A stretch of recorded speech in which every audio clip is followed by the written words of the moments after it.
मेरे YouTube channel ज्ञान underscore share के सभी दर्शकों को मेरा सादर प्रणाम। आइए मित्रों, आज 5वें अध्याय से प्रारंभ करते हैं और सबसे पहले हर रोज की भांति भगवान का नाम लेते हैं।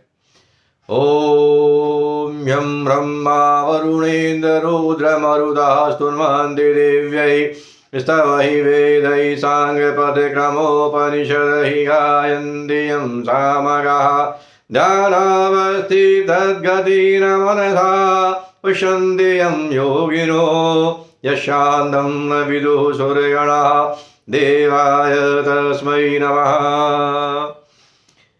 कल हमने 5वें अध्याय के 23वें श्लोक तक चर्चा की थी, 22वें श्लोक तक चर्चा की थी और 22वें श्लोक को मैं आज पुनः दोहराऊंगा क्योंकि ये मुझे बहुत इम्पोर्टेंट इसके अंदर मैसेज है।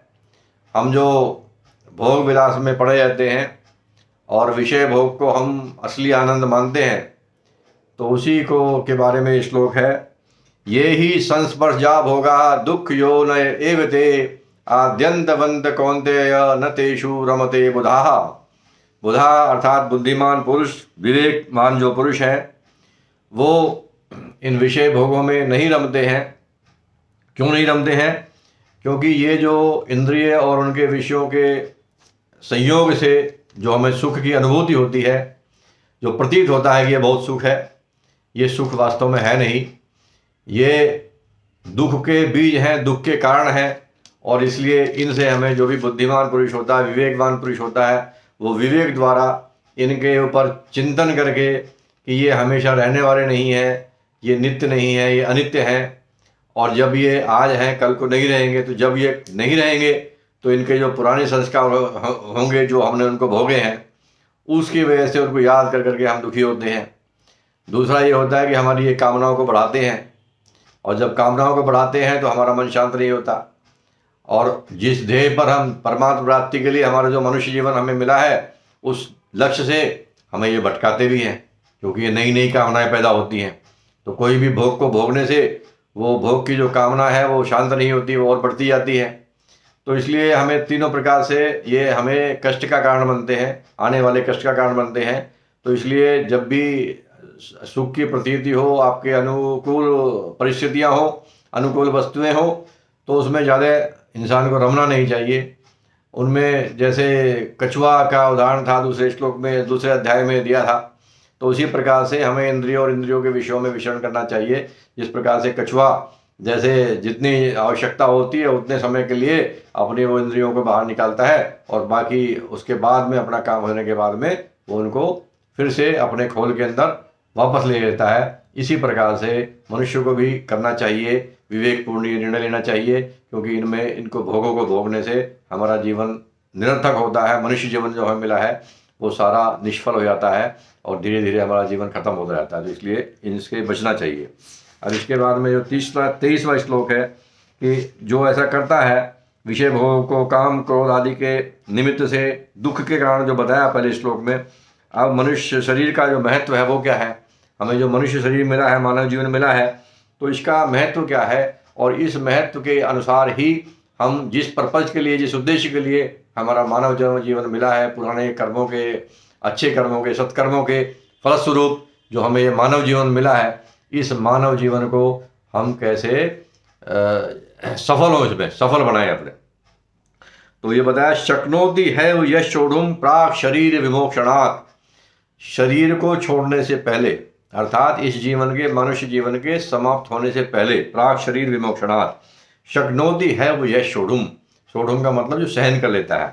काम क्रोधोद्भवम वेगम, जो काम और क्रोध के वेग को, काम और क्रोध के वेग को जो सहन कर लेता है, स युक्ता स सुखी नरः, वही युक्त है और वही सुखी नर है। युक्त को बोलते हैं जिस इंसान ने अपने इंद्रिय और मन को वशीभूत कर लिया है, उसको बोलते हैं युक्त। तो वही युक्त है और जो युक्त है वही सुखी है, जिसने काम क्रोध के वेग को। काम क्रोध का वेग क्या है?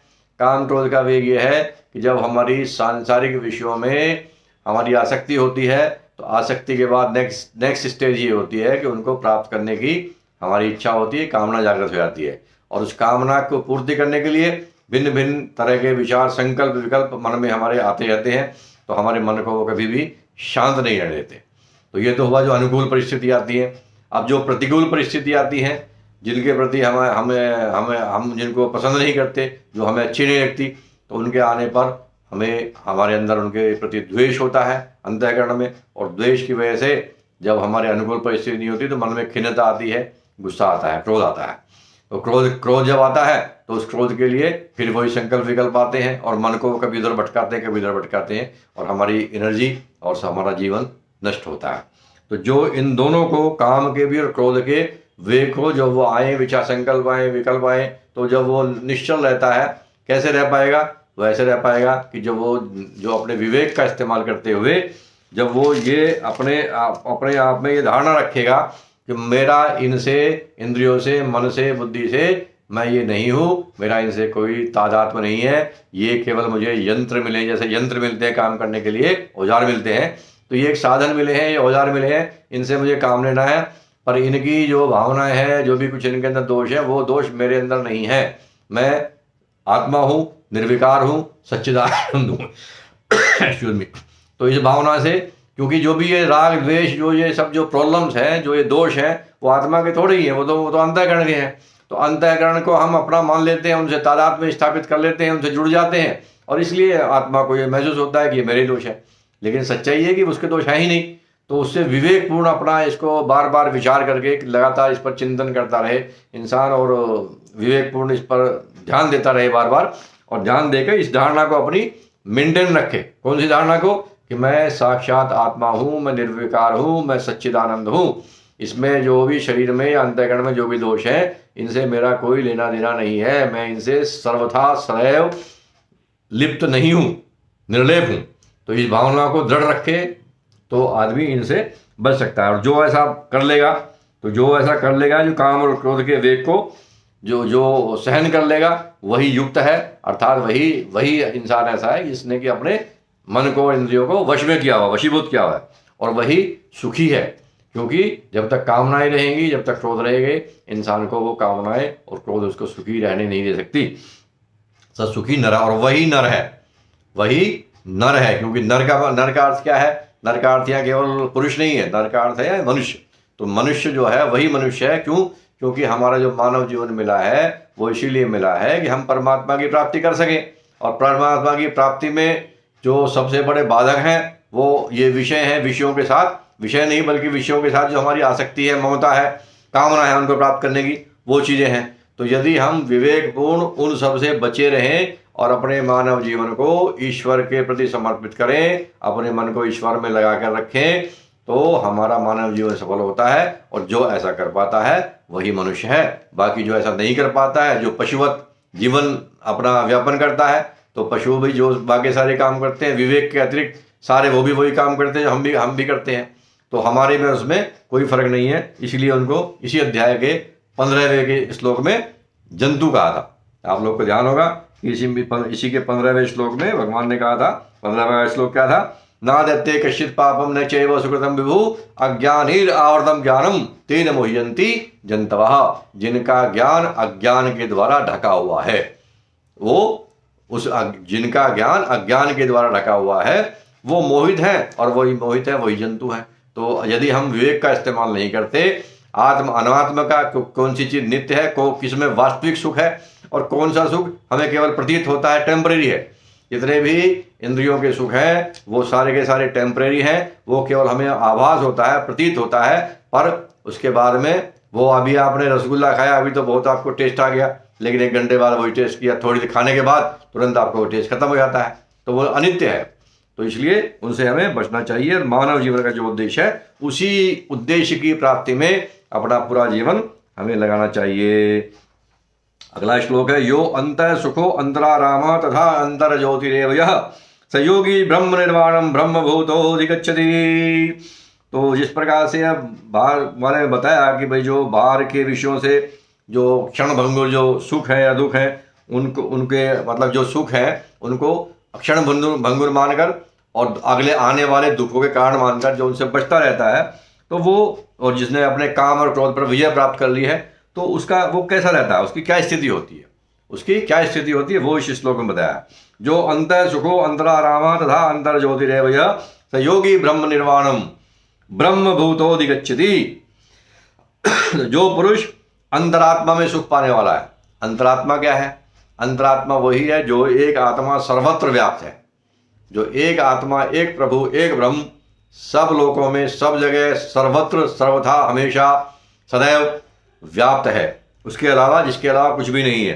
तो जो अंतः सुखो, जो अंतः सुखो, जो उसी में अंतरात्मा में ही सुख पाता है, जो आत्मा में ही रमण कर, अंतराराम है। अंतराराम है मतलब जो उस आत्मा में ही रमण करता है, अर्थात बार बार अपनी जो आत्मा है, अपना जो आत्म स्वरूप है, जो उसका वास्तविक स्वरूप है कि वो आत्मा है, जो शरीर, बुद्धि, मन, ये सब उपाधियां हैं, ये सब इंस्ट्रूमेंट्स हैं, जो इनसे अलग अपने आप को रखता है और अपने आप को दृष्टा के रूप में देखता है कि मैं आत्मा हूँ। और इसी स्थिति को, इसी धारणा को वो जो कंटिन्यूअसली, निरंतर मेंटेन करता है, तो उसको बोलते हैं अंतराराम। जो ये लगातार चिंतन करता रहता है कि मैं सच्चिदानंद हूँ, सत्यचित आनंद।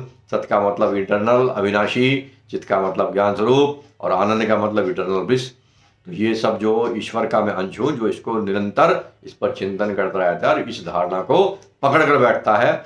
जो धारणा होती है इसको पकड़ कर बैठना बोलते हैं, इसको धृति बोलते हैं संस्कृत में। तो जो ऐसा है, तथा अंतर ज्योतिरेव है, तथा जिसको, अंतर ज्योति का मतलब है आत्मज्ञान, कि अंदर ही जिसकी ज्योत जल रही है, तो वह सयोगी ब्रह्म निर्वाणम ब्रह्म भूतोधिगच्छति। जो ब्रह्मभूत हो गया है। ब्रह्मभूत का अर्थ है कि जिसको ब्रह्म के साथ अपनी एकता का, हमेशा एकाकी भाव का अनुभव होता है, जो अपने आप को ब्रह्म से, ईश्वर से भिन्न नहीं मानता, अपनी कोई पृथक सत्ता नहीं मानता, और किसी भी जीव की, किसी भी प्राणी की, किसी भी वस्तु की ब्रह्म के अतिरिक्त कोई वो अभिन्न सत्ता, कोई भी भिन्न सत्ता नहीं मानता। उनको सबको ईश्वर के साथ ही एक ही ईश्वर मानता है, बस एक ब्रह्म ही ब्रह्म है और कुछ भी नहीं है। जो ऐसा है वो क्या होता है, उसका क्या होता है, क्या परिणाम, क्या फल मिलता है उसको? सहयोगी ब्रह्म निर्वाणम, वो ब्रह्म रूपी शांति को प्राप्त होता है, मोक्ष रूपी शांति उसको मिलती है। तो किसको मिलती है? जो अपने अंतरात्मा में ही सुखी रहता है, जो अंतरात्मा में ही रमता है, वहीं रहता है, और जो अंदर से ही ज्ञान प्राप्त करता है, ऐसा योगी। और जो ब्रह्मभूत हो गया है, अर्थात जो हर चीज में, हर जगह पर केवल ब्रह्म और ब्रह्म को ही देखता है, उसके अतिरिक्त वो किसी की भी पृथक सत्ता नहीं मानता है, ऐसा जो पुरुष है, ऐसा जो योगी है, वह ब्रह्म रूपी शांति को प्राप्त करता है। लवंदे ब्रह्म निर्वाणम ऋषिया क्षीण कलमशः छिन्नय द्वैधा यथास्मानः सर्वभूत हिते रतः। तो अब इस प्रकार जो पर ब्रह्म परमात्मा को प्राप्त हो गए हैं, उन पुरुषों के लक्षण अब आगे बताए गए हैं। लवंदे ब्रह्म निर्वाणम, तो ब्रह्म निर्वाण वही है जो मोक्ष है, जो ब्रह्म निर्वाण रूपी जो शांति है। ऋषि है क्षीण कल्मषा। ऋषि किसको बोलते हैं? जिसको तत्व ज्ञान हो गया है, जिसको परमात्मा का ज्ञान हो गया है, जिसको तत्व ज्ञान हो गया है, तो ऐसे ऋषि। क्षीण कल्मषा, कल्मष होता है पाप। तो जितने भी हमारे अंतःकरण में पाप के संस्कार हैं, पुराने जन्मों के कर्मों के, पापों के संस्कार हैं, और इस जन्म के भी हो सकते हैं, वो तो जन्म जन्मांतर के भी होते हैं, इसके भी होते हैं, तो जिनके वो सब क्षीण हो गए हैं, क्योंकि जब परमात्मा की प्राप्ति हो जाती है, ज्ञान हो जाता है, तो कोई भी पाप वहाँ टिकता नहीं, सब समझो भस्म हो जाते हैं। तो पुराने हो या इस जन्म के हो, सब खत्म, चाहे वो प्रारब्ध कर्म हो, चाहे वो इस जन्म के हो, सब खत्म हो जाते हैं। छिन्न द्वेधा यथात्मानः, और जब उसको परमात्मा का ज्ञान प्राप्त हो गया, तो छिन्न द्वेधा, तो उसके सारे संशय, सारे डाउट्स खत्म हो जाते हैं। डाउट्स क्यों? डाउट्स होते क्यों हैं?